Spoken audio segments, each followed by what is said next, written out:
Episode 1। Mumbai Oberoi mention. सुबह के 6 बजे एक आलीशान बेडरूम में किंग साइज बेड पर दो लड़के आराम से सो रहे थे कि तभी अलार्म बजाने की आवाज से एक लड़के की नींद खुल जाती है और वह जल्दी से अलार्म बंद करके बाथरूम के अंदर चला जाता है। करीब 15 मिनट बाद वह लड़का बाथरूम से बाहर आता है और अपने सामने बेड पर सो रहे लड़के को देखकर अपने आप से कहता है इस लड़के का कुछ नहीं हो सकता। और फिर वह लड़का बेड पर सो रहे लड़के के पास जाकर उसका ब्लैंकेट खींच लेता है और कहता है नील कब तक सोते रहोगे, उठो जल्दी से। वीर भाई प्लीज सोने दीजिए ना, आप हर रोज मुझे ऐसे ही सुबह जल्दी उठा देते हैं, कभी देर तक सोने नहीं देते। नील अपनी हंसी हुई आवाज में कहता है नील तुम्हारा रोज का नाटक है, अब उठो जल्दी से। अगर 15 मिनट में तुम जिम रूम में नहीं पहुंचे तो याद रखना मुझे बुरा कोई नहीं होगा। इतना बोलकर वीर वहां से जिम रूम में चला जाता है। वीर की बात सुनकर नील जल्दी से उठ जाता है और बाथरूम में फ्रेश होने चला जाता है। करीब 15 मिनट बाद नील फ्रेश होकर रूम में आता है और अपने जिम वाले कपड़े पहनकर जिम रूम में चला जाता है। वीर और नील जल्दी से अपनी एक्सरसाइज शुरू करते हैं। 1 घंटे बाद में जा रहा हूँ नहाने, तुम जल्दी से अपनी एक्सरसाइज कंप्लीट कर लेना। नील भाई मैं भी चलता हूँ आपके साथ। वीर नहीं, तुम पहले ही लेट आए हो इसलिए कहता हूँ जल्दी उठा करो। नील वीर रूम में जाकर जल्दी से नहाने चला जाता है। कुछ देर बाद वीर नहाकर बाथरूम पहनकर रूम में आता है और क्लोजर तैयार होने चला जाता है। थोड़ी देर बाद नील भी रूम में आता है, फिर नहाने के बाद वह भी तैयार होने चला जाता है। वीर तैयार होकर रूम में आता है और आईने के सामने खड़ा होकर अपने बाल सेट करने लगता है। थोड़ी देर बाद वीर तैयार होकर डाइनिंग टेबल पर बैठकर नील का इंतजार करने लगता है। थोड़ी देर बाद नील भी डाइनिंग टेबल पर पहुंचकर वीर के पास वाली चेयर पर बैठ जाता है। वीर देविका कई जल्दी से नाश्ता लगा दो। देविका कई ठीक है वीर बाबा। देविका कई 15 सालों से ओबरॉय मेंशन में केयरटेकर है, लेकिन वीर और नील दोनों ही देविका कई को अपनी माँ की तरह मानते हैं। नील कई आप भी बैठो ना हमारे साथ नाश्ता करने के लिए। कई नहीं नील बाबा मैं बाद में कर लूंगी, आप लोग कर लीजिए। वीर बाद में क्यों, अभी क्यों नहीं, हमारे साथ बैठकर नाश्ता कर लीजिए। काकी मुस्कुरा कर धीरे से बोलता है ठीक है वीर बाबा। तीनों ने मिलकर साथ में नाश्ता किया करने के बाद वीर और नील अपनी कार में बैठकर ऑफिस के लिए निकल जाते हैं। करीब 1 घंटे बाद दोनों ओबरॉय ऑफिस तक पहुंचते। वीर और नील एक दूसरे से बहुत प्यार करते हैं, यहाँ तक कि दोनों का रूम भी एक ही है। दोनों भाइयों की पसंद बिल्कुल एक जैसी है और सोच भी इन दोनों ने बचपन से ही ये तय कर रखा था कि यह एक ही लड़की से शादी करेंगे, क्योंकि इनका मानना है कि अगर इन्होंने दो अलग अलग लड़कियों से शादी की तो वह लड़कियां इन दोनों भाइयों को अलग कर सकती है, जो ये बिल्कुल नहीं चाहते। इसलिए इन दोनों ने मिलकर इस बात का फैसला लिया था कि ये दोनों एक ही लड़की से शादी करेंगे ताकि हमेशा ही दोनों साथ रहे।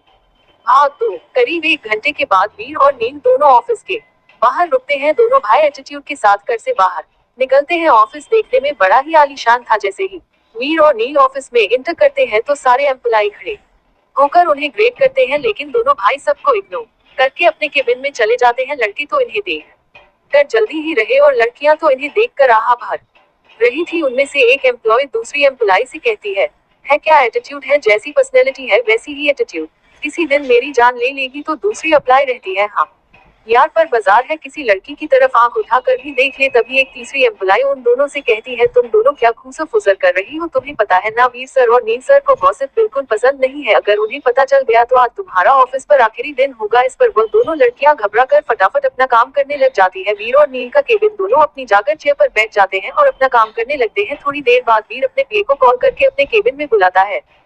रोहित 2 मिनट में मेरे केबिन में आओ जी बॉस। रोहित जल्दी से भागता हुआ केबिन के बाहर खड़ा हो जाता है और बाहर से नोक करता है तो अंदर से एक रूबधार आवाज आती है कम इन। रोहित अंदर जाता है तो वीर रोहित से कहता है आज का शेड्यूल बताओ। रोहित सर आज आपकी 10 बजे मिस्टर मेहता के साथ मीटिंग है, लेकिन सर अभी कुछ देर पहले मिस्टर प्रताप ने मुझे मैसेज किया है कि उनकी तबीयत खराब होने की वजह से उनकी बेटी इस बेटे को अटेंड करेगी। नीलो के इसके अलावा कुछ और जी सर, उसके बाद आपकी दोपहर में लंच मीटिंग है सनशाइन होटल में मिस्टर खन्ना के साथ। ठीक है रोहित, तू 10 बजे जो मीटिंग होने वाली है उसकी तैयारी करो जी। सेकंड बस रोहित केबिन से बाहर चला जाता है ब्रिटेन रूम में मीटिंग की अरेंजमेंट करने के लिए। आधे घंटे बाद 10 बजे नील और वीर मीटिंग रूम में पहुंच जाते हैं। मीटिंग के लिए दोनों भाई टाइम के बहुत पक्के हैं। कुछ देर बाद नील भाई हमें 15 मिनट हो चुके हैं यहाँ आए हुए, क्या करें, मीटिंग कैंसिल करते। वीर कुछ बोलते ही वाला होता है कि अचानक मीटिंग रूम का गेट खुला और एक लड़की मीटिंग रूम के अंदर आई। दिखने में बिल्कुल मॉडल जैसी, शॉर्ट ड्रेस, काले लंबे घने बाल, बड़ी बड़ी काली आंखें और बहुत ही खूबसूरत। लेकिन मजाल है कि हमारे वीर और नील ने उसे लड़की को एक नजर भर देखा हो, बल्कि वह दोनों उसे लड़की को बड़े ही गुस्से से देख रहे थे, क्योंकि वह पूरे 15 मिनट लेट थी। लड़की के बिन के अंदर जाकर वीर के सामने अपना हाथ आगे करके थोड़ा मुस्कुराते हुए कहती है, hello mister Oberoi, my name is Sanaya Mehta. Veer Sanaya को देखा है और फिर उसके हाथ को देखा है और कहता है, मिस मेहता आप पूरे 15 मिनट लेट है।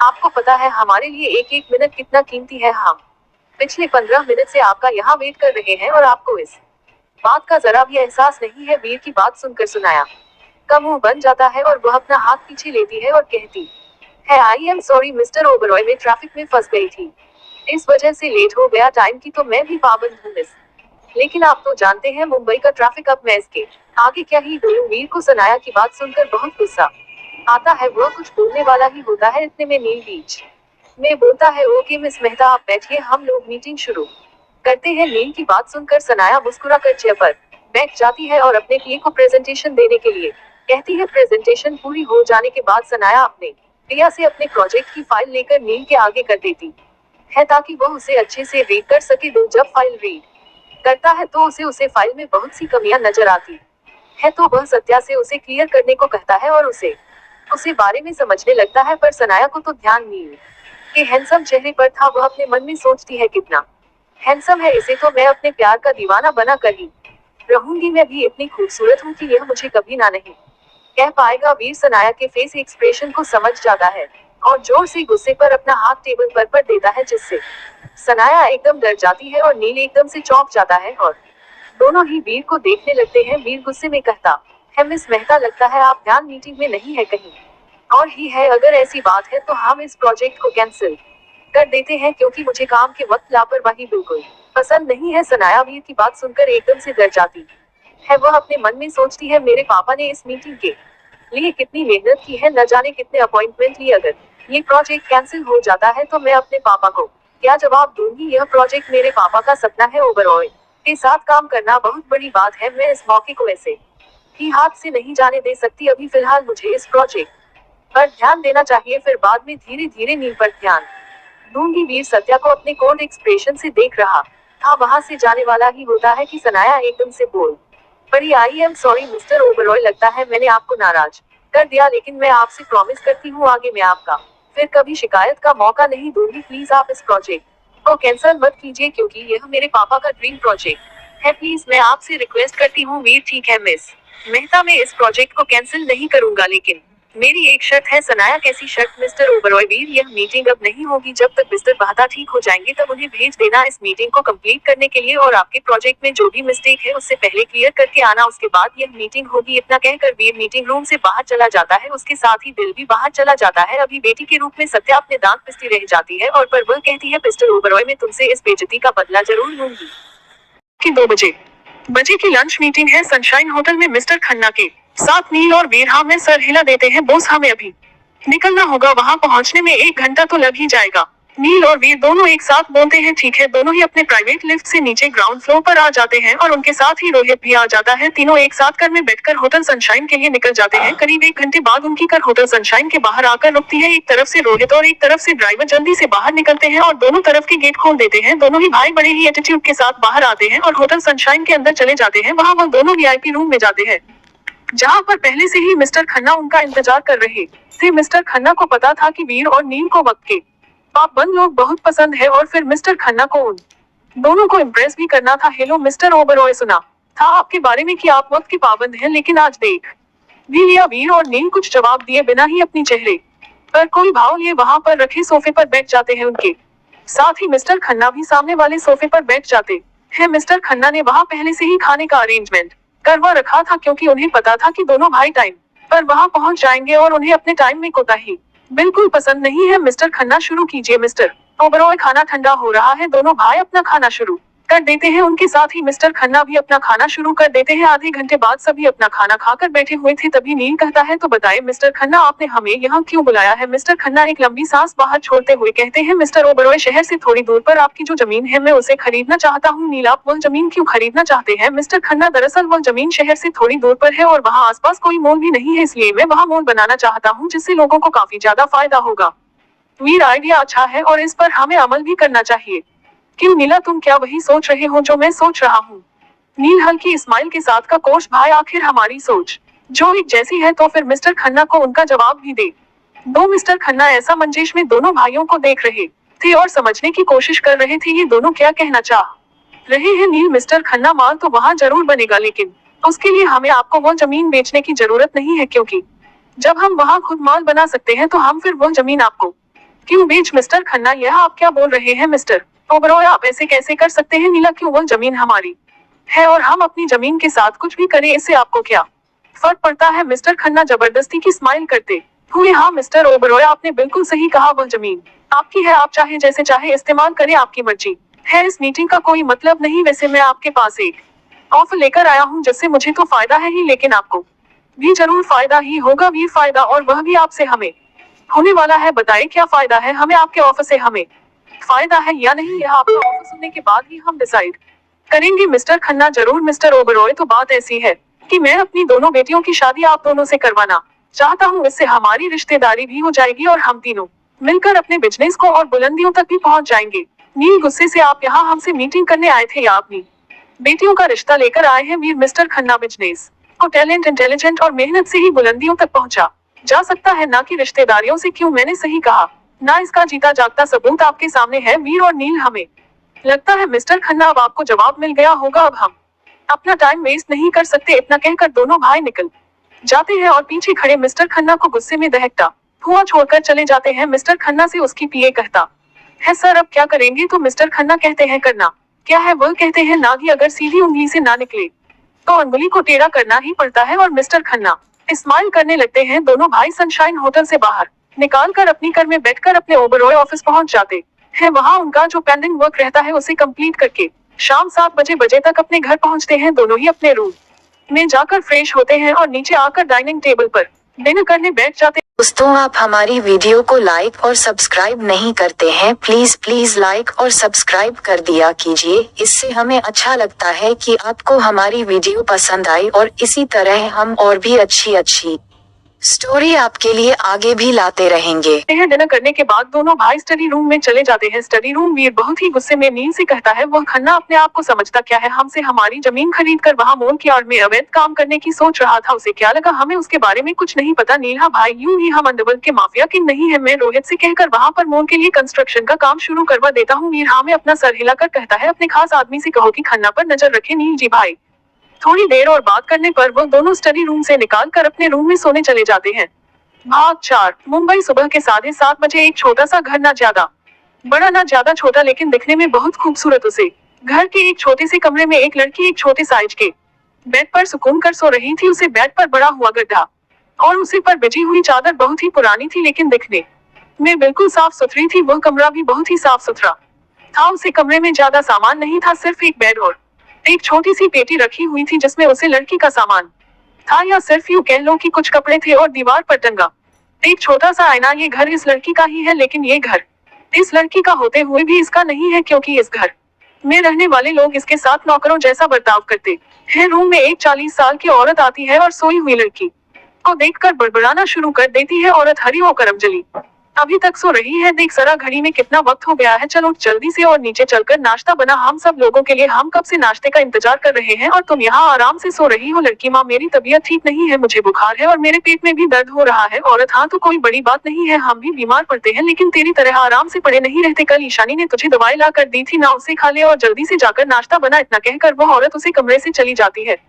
लड़की धीरे से उठकर बाथरूम में जाती है और थोड़ी देर बाद फ्रेश होकर वापस आती है। उसके पास जो दवाई रखी थी उसे दवाई को वह हाथ में लेकर नीचे किचन में जाती है और बिना नाश्ता किया ही दवाई खा लेती है और नाश्ता बनाने लग जाती है। लड़की को पेट में बहुत ज्यादा तकलीफ हो रही थी, पर फिर भी अपना दर्द बर्दाश्त करती रही और नाश्ता बनाती है। 1 घंटे में वह नाश्ता बनाकर तैयार कर देती है और डाइनिंग टेबल पर लगा देती है। फिर वह लड़की सभी को आवाज लगाकर रहती है, माँ, पापा, ईशानी दी, आप सभी आ जाइए, मैं नाश्ता डाइनिंग टेबल पर लगा दिया है। थोड़ी देर में वो तीनों डाइनिंग टेबल पर जाकर नाश्ता करने बैठ जाते हैं। तभी ईशानी रहती है, छवि तुमने पानी नहीं रखा टेबल पर, जो पानी लाकर दो, मुझे प्यास लगी है। ईशानी की बात सुनकर छवि पानी लेने किचन में चली जाती है। अब ईशानी की माँ को छवि को फिर से बोलने का मौका मिल जाता है। इससे एक काम ढंग से नहीं होता, कुछ ना कुछ बोलती ही रहती है, पता नहीं इससे कब पीछा छूटेगा। छवि और ईशानी के पापा जब तब छवि 21 साल की नहीं हो जाती। तब तक इतने में छवि किचन से पानी लेकर डाइनिंग टेबल पर आ जाती है तो राजेश मिश्रा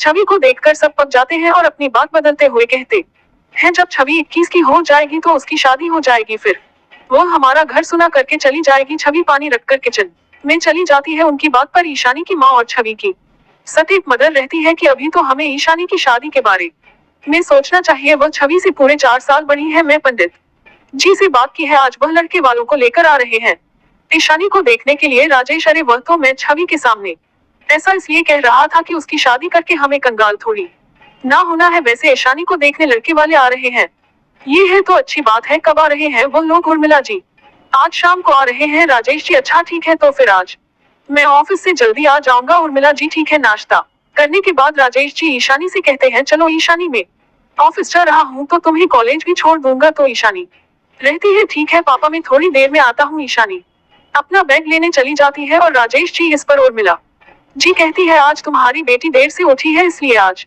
दोपहर का खाना नहीं बनाया है। जब खाना बन जाएगा तो मैं रामराज के हाथों आपके ऑफिस भिजवा दूंगी। राजेश जी कहते हैं, ठीक है। ईशानी जो अपना बैग लेकर आ जाती है तो उर्मिला जी कहती है, कॉलेज से सीधा घर आना पता है ना, आज तुझे लड़के वाले देखने आ रहे हैं, देर मत करना। तो ईशानी रहती है, पहले ये बताओ वह लोग कितनी बजे आ रहे हैं? उर्मिला जी पंडित जी ने 5 बजे का बताया था। ईशानी ठीक है, मैं 5 बजे से पहले घर पहुंच जाऊंगी। इतना बोलकर ईशानी और राजेश जी साथ से घर के बाहर निकल जाते हैं। उन दोनों के जाने के बाद उर्मिला की छवि को आवाज लगती है। छवि किचन से निकलकर उर्मिला जी से कहती है, जी मैम कुछ काम था। उर्मिला जी चल जल्दी से ये सब बर्तन किचन में ले जाकर रख दे और किचन की सफाई कर और दोपहर के खाने की भी तैयारी कर। और सुन, शाम को लड़के वाले आ रहे हैं, ईशानी को देखने के लिए नाश्ता भी बनाना है, इसलिए अभी से कह रही हूँ तैयारी करके रखना, कोई भी कमी नहीं होनी चाहिए वरना मुझसे बुरा कोई नहीं होगा, समझ गई ना? तो छवि अपनी गर्दन हाँ में हिला देती है और डाइनिंग टेबल से सारे बर्तन समेटने लग जाती है। किचन में जाकर उन बर्तनों को साफ करती है, लेकिन छवि से किसी ने नाश्ते के बारे में नहीं पूछा। जब छवि बर्तन साफ करके थोड़ा बच्चा नाश्ता कर लेती है। भाग 4 बजे ईशानी कॉलेज से अपने घर आई थी। जब वह कमरे में जा रही थी तो उसकी नजर अचानक किचन में काम कर रही छवि पर पड़ी। वैसे तो ईशानी बहुत खूबसूरत थी, लेकिन उसकी खूबसूरती छवि के आगे फीकी पड़ जाती थी, इसलिए ईशानी छवि को सताने के लिए छवि को आवाज देती है, छवि मुझे प्यास लगी है, पानी तो मुझे। छवि जो समोसे बनाने के लिए आटा लगा रही थी उसके हाथ आटे में भरे थे, तो छवि ने ईशानी से कहा, दीदी मेरे हाथ में आटा लगा हुआ है, आप ले लीजिए ना पानी। ईशानी को छवि की बात सुनकर बहुत गुस्सा आया और वह छवि से कहती है, हाथ धोकर पानी दो, पानी तो तुम ही दोगी, नहीं तो मन को बुलाऊंगी और फिर तुम जानती हो कि क्या होगा। छवि इसने की बात सुनकर डर जाती है और जल्दी से हाथ धोकर ईशानी को पानी भर कर देती है। ईशानी जब छवि के हाथ से पानी लेती है तो जानबूझकर गिलास को छोड़ देती है, जिससे गिलास से नीचे गिरकर टूट जाता है और फर्श पर कांच के टुकड़े फैल जाते हैं। आवाज सुनकर उर्मिला जी किचन में आती है और पूछती है, ये गिलास कैसे टूटा? तो ईशानी छवि का नाम लेती है, माँ जब मैं छवि से अपनी मांग रही थी तो छवि को गुस्सा आया, उसने पानी का गिलास भरकर मेरे हाथ में देते वक्त जानबूझकर मेरे पैरों के पास गिरा दिया ताकि मेरे पैरों में कांच टूट जाए। वक्त रहते मैं पीछे कर लिए, पर इतना सुनते ही उर्मिला जी गुस्से का प्रहाय हो जाता है और उन्होंने छवि के बालों को पीछे से पकड़ कर उसे मारना शुरू कर देती है और कहने लगती है, तुम्हारी हिम्मत कैसे हुई मेरी बेटी को चोट पहुंचाने की? तेरे पर निकल आए हैं क्या? काफी दिन हो गए हैं तुझे मेरे हाथ से मार खाए हुए, इसलिए ज्यादा हवा में उड़ रही है। छवि नहीं माँ, मेरी कोई गलती नहीं है, मैंने कुछ नहीं किया। वह तो दी ही ने ही अभी छवि ने इतना ही कहा था कि उर्मिला जी एक थप्पड़ उसके गाल पर लगा देती है और कहती है, तू मेरी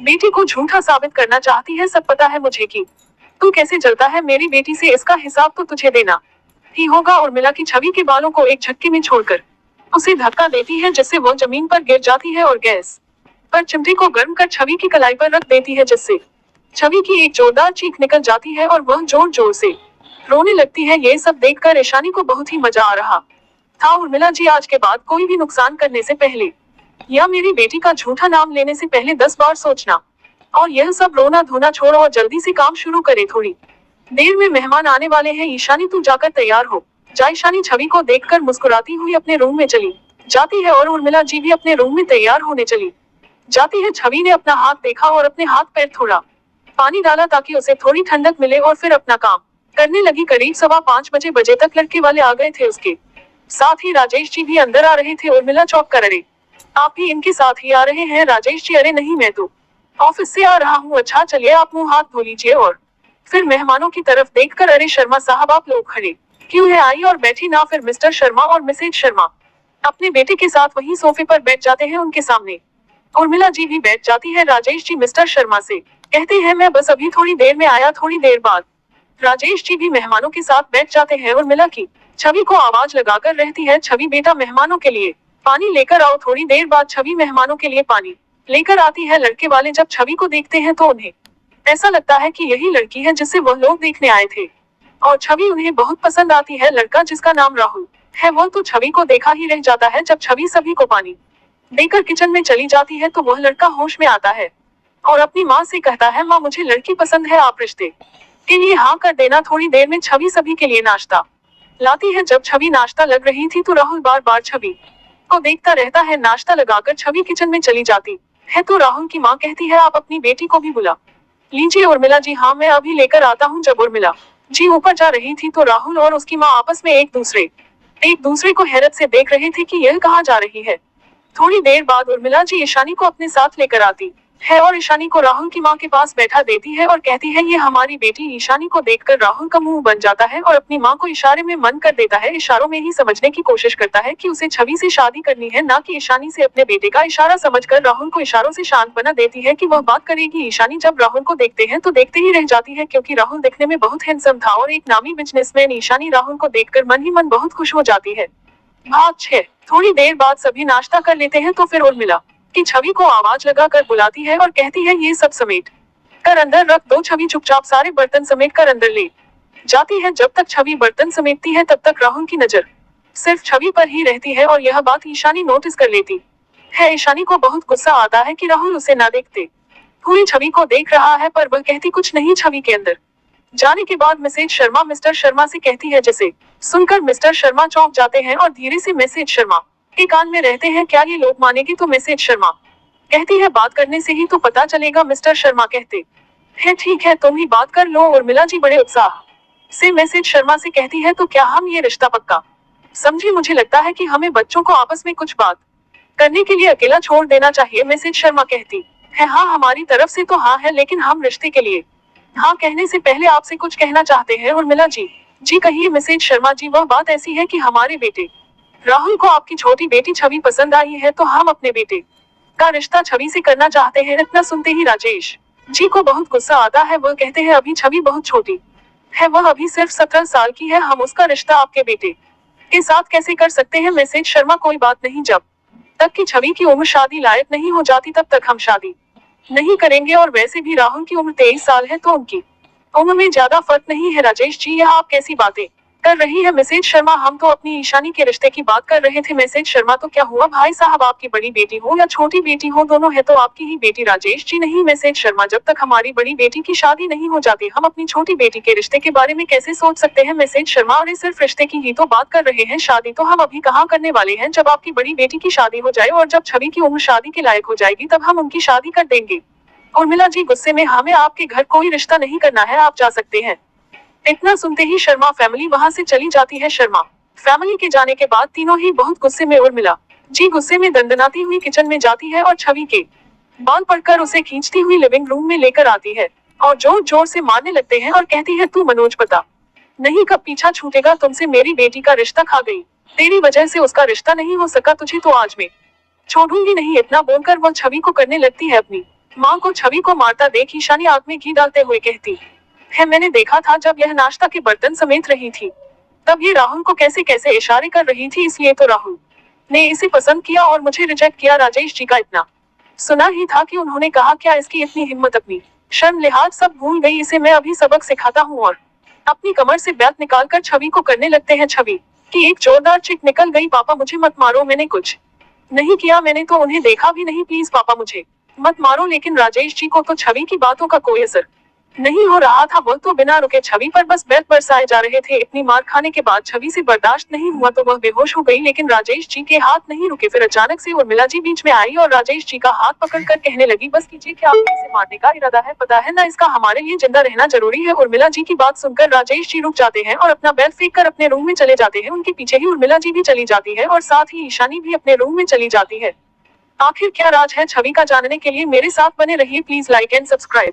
छवि अभी भी ऐसे ही अधमरी हालत में लिविंग रूम में बेहोश पड़ी हुई थी, किसी ने भी छवि को देखने तक भी सहमत नहीं उठाए। ईशानी का रिश्ता ना होने की वजह से सभी काफी गुस्से में थे, इसलिए किसी का भी खाना खाने का मन नहीं था। खाना तो छवि को ही बनाना था, लेकिन छवि की इस हालत में नहीं थी कि वह किचन में काम कर सके, इसलिए भी किसी ने खाने पर ध्यान नहीं दिया। करीब 2 बजे छवि को होश आता है और धीरे धीरे उठकर अपने रूम में जाने लगती है। छवि अपने रूम में जाकर बाथरूम में चली जाती है। थोड़ी देर बाद छवि बाथरूम से फ्रेश होकर अपने कमरे में आती है और बिस्तर पर बैठकर अपनी दोनों पैरों के बीच में अपने सर को छुपा कर रोना शुरू कर देती है और कहती है, माँ आप मुझे क्यों छोड़कर चली गई, मुझे भी अपने साथ ले जाती, मुझे क्यों इन ब्राह्मण लोगों के बीच छोड़ दिया। मेरी किस्मत में तो प्यार है ही नहीं, बचपन से तरसती आई हूँ प्यार के लिए। जब 5 साल की थी तब तक ही आपका प्यार मुझे मिला, लेकिन पापा का प्यार तो कभी नहीं मिला। आप क्यों मुझे छोड़कर चली गई, मुझे भी बुला लो ना अपने पास। रोते रोते वह बिस्तर पर लेट जाती है और फिर कब उसे नींद आती है उसे भी पता नहीं चलता। वहीं दूसरी तरफ ब्लैक हाउस, एक बड़ा सा घर जो दंगल के बीचों बीच बना हुआ था। घर बहुत खूबसूरत था लेकिन डरावना भी था। उसे घर के अंदर एक बड़े से कमरे में 4 लड़के अधभारी हालत में जंजीरों से बंधे जमीन पर पड़े हुए थे। उनके सामने ही किंग साइज सोफे पर 2 हैंडसम से लड़के बैठे हुए थे। उन दोनों लड़कों ने काले कलर के कपड़े पहन रखे थे, चेहरे को कल मास्क से ढका हुआ था, लेकिन वह दोनों अपने इस रूप में भी काफी आकर्षित लग रहे थे। उन चारों लड़कों में से एक लड़का कहता है, कौन हो तुम लोग, हमें इस तरह से क्यों बंद कर रखा है, तुम मुझे जानते नहीं हो, मैं कौन हूँ, अगर अपनी जान की सलामती चाहते हो तो हमें छोड़ दो। उसे लड़के की बात सुनकर सोफे पर बैठे दोनों लड़कों में से एक लड़का गुस्से में उठकर उसे लड़के के पास जाता है और अपनी एक जोरदार लात उसके मुंह पर मार देता है, जिससे उसे लड़के की एक जोरदार सिक निकल जाती है। और फिर वो लड़का उसे लड़के के पास जमीन पर बैठकर उसके मुंह को अपनी उंगलियों के बीच दबोचकर उसे कहता है, तेरी हिम्मत कैसे हुई हमसे इस तरह से बात करने की, तू हमें नहीं जानता, अगर जान जाएगा तो तेरी जान हलक में आ जाएगी। अंडरवर्ल्ड माफिया के किंग है हम, ये दोनों नील और वीर है।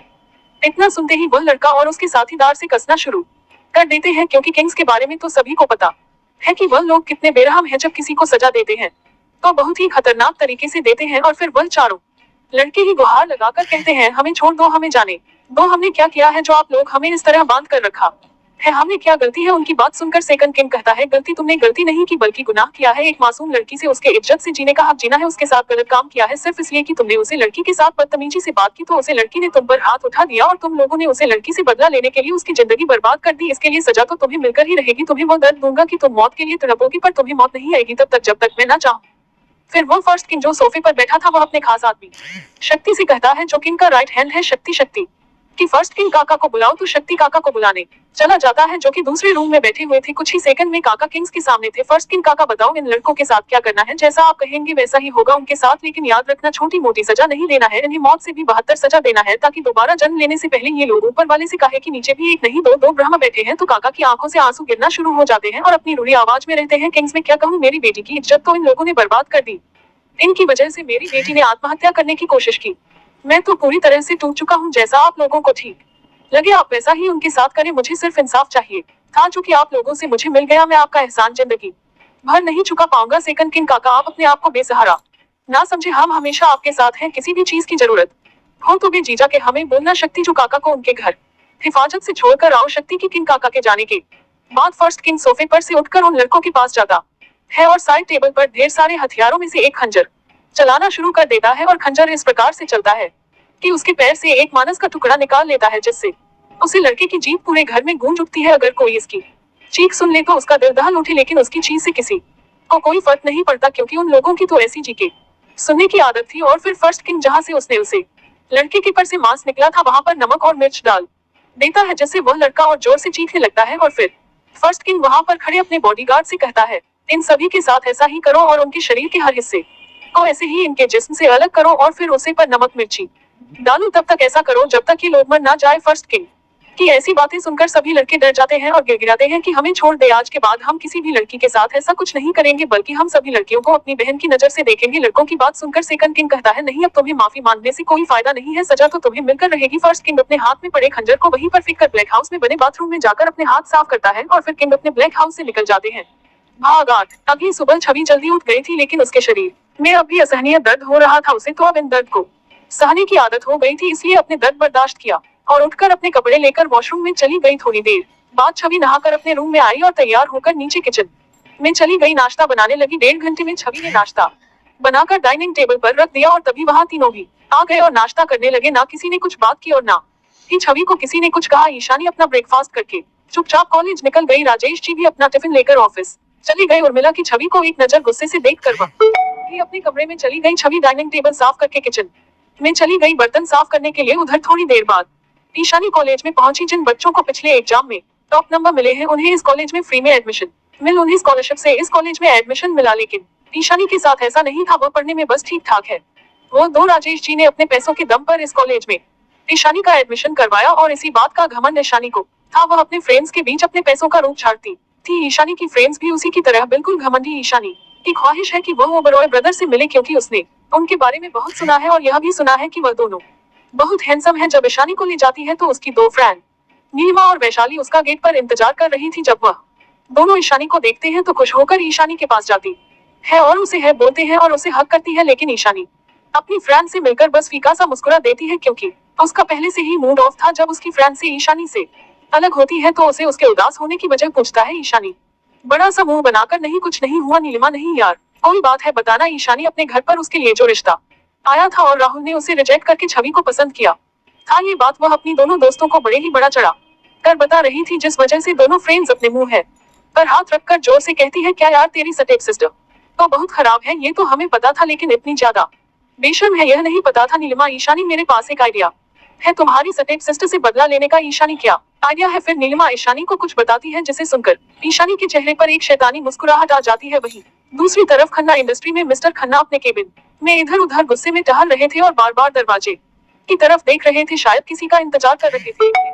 में बाहर से किसी के दरवाजे का नक करने की आवाज आती है तो मिस्टर खन्ना उसे अंदर आने की परमिशन देते हैं। एक लड़का केबिन के अंदर आता है जो कि मिस्टर खन्ना का पीए था। मिस्टर खन्ना, अनिल मैं तुम्हें ओबरॉय ब्रदर्स के बारे में पता करनी है के लिए कहा था। आज वह लोग कहाँ और क्या करने वाले हैं पता किया कि नहीं? अनिल सर आज रात को ओबरॉय ब्रदर्स होटल प्लाजा में अपने बिजनेस से रिलेटेड मीटिंग के लिए जाने वाले हैं। मिस्टर खन्ना, अरे वही ये तो गुड न्यूज है हमारे लिए, हमारा काम और आसान हो जाएगा। चलो फिर ठीक है, आज रात को ही हम अपने काम को अंजाम देंगे।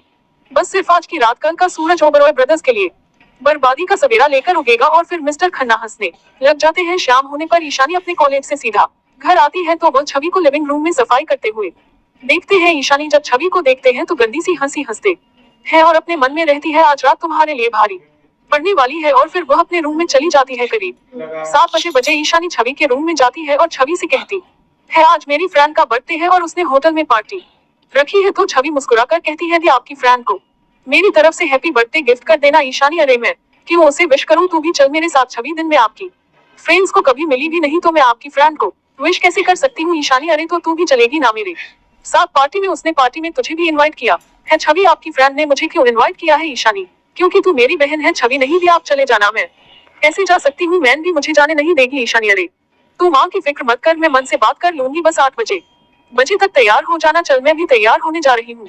ईशानी अपनी माँ से छवि के लिए परमिशन लेती है और फिर छवि भी एक रेड कलर का सिंपल सा गाउन पहनकर तैयार हो जाती है। इसमें वह बहुत ही खूबसूरत लग रही थी। ईशानी छवि को तैयार देख एक शैतानी मुस्कुराहट लिए अपनी माँ को देखते हैं। फिर दोनों पार्टी के लिए निकल जाती है। वहीं दूसरी तरफ ओबरॉय मेंशन में वीर और नील होटल प्लाजा में होने वाली मीटिंग के लिए जाने के लिए तैयार हो रहे थे। थोड़ी देर में वह भी होटल प्लाजा के लिए अपनी गाड़ी में बैठकर रवाना हो गई। आधे घंटे के सफर के बाद वीर और नील की गाड़ी एक बड़े से होटल के सामने आकर रुकी। वीर और नील अपनी कार से बाहर निकाल कर होटल में एंटर करते हैं। थोड़ी देर में ईशानी और छवि भी एक बड़े से होटल के सामने खड़ी थी जिस पर बड़े बड़े अक्षरों में होटल प्लाजा लिखा हुआ था।